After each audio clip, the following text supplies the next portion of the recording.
Hello বন্ধুরা, আজকে আমার হাজব্যান্ডের বার্থডে ছিল। তো বার্থডেতে আমার ছেলে বলল বাইরে থেকে কিছু খাবো, রেস্টুরেন্ট থেকে নিয়ে এসো। আমি অনেকবার বললাম আমার হাজব্যান্ডকে কেক টেক কাটবো, কিন্তু বাট ও অতটা পছন্দ করে না কেক টেক কাটা। তাই আমার ছেলেকে বললাম আমি ঘরেই খাবার করে দিচ্ছি, বিরিয়ানি। বাট ছেলে বলল প্রায়ই তো বিরিয়ানি খাচ্ছি, বিরিয়ানি আর খাবো না, বাইরে থেকে অন্য কিছু খাবার অর্ডার করো। আজকে আমি রেস্টুরেন্টের খাবার খাবো। ও একটু রেস্টুরেন্টের খাবার পছন্দ করে। তা মা বাবা হওয়ার পর নিজেদের ইচ্ছাগুলো অতটা ইম্পর্টেন্ট দেওয়া হয় না, তাই ছেলের ইচ্ছাতেই আমার হাজব্যান্ডের জন্মদিনে রেস্টুরেন্ট থেকে খাবার জোম্যাটোর মাধ্যমে অর্ডার করেছিলাম। এই যে আমাদের খাবার চলে এসছে। আমরা দিয়েছিলাম বর্ধমানের আড্ডা রেস্টুরেন্ট থেকে নান আর চিকেন কড়াই। তা এই যে আমার ছেলে আনবক্সিং করছে, ওর খুব এটা ভালো লাগে খাবার, কোনো কিছুই আনবক্সিং করাটা ফার্স্ট ও করবে, এইটা ওর খুব ইচ্ছা। ছোট ছেলে না, যা হয় ছোট ছেলে, তো ও এখন খাবারগুলো বের করতে খুব ব্যস্ত, খুব এক্সাইটেড।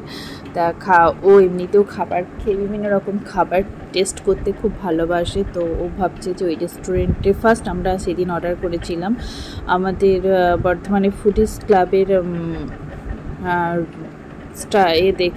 রেটিং দেখে পরে আমরা ওটা করেছিলাম। তো রেটিংটা ভালোই ছিল, তাই অর্ডার করে দিয়েছিলাম নান, বাটার নান অ্যান্ড চিকেন কড়াই।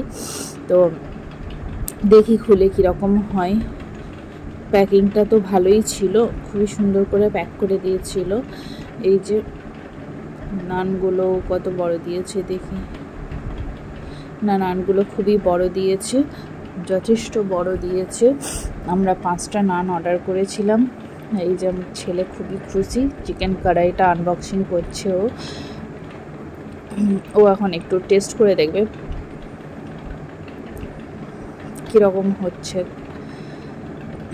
আমি বলেছিলাম দু রকম চিকেন অর্ডার দে, বাট আমার ছেলে বললো না, দুটোই চিকেন কড়াই অর্ডার দেবো। তাই আমরা দুটোই চিকেন কড়াই অর্ডার দিয়েছিলাম। বাট আমার অন্য একটা চিকেনের রেসিপি অর্ডার দেওয়ার ইচ্ছে ছিল, দুটো একই রকম খেতে ঠিক ভালো লাগে না। তো ওর ইচ্ছে অনুযায়ী আমরা দুটোই চিকেন কড়াই অর্ডার দিলাম। এই যে আমার ছেলে একটু টেস্ট করে দেখছে ফার্স্টে, ওর ভালোই লেগেছে চিকেন কড়াইটা। নানটাও খুব নরম ছিল। এবারে আমার হাজব্যান্ড অফিস থেকে চলে আসার পরই আমরা ডিনার করে নেব। বাই।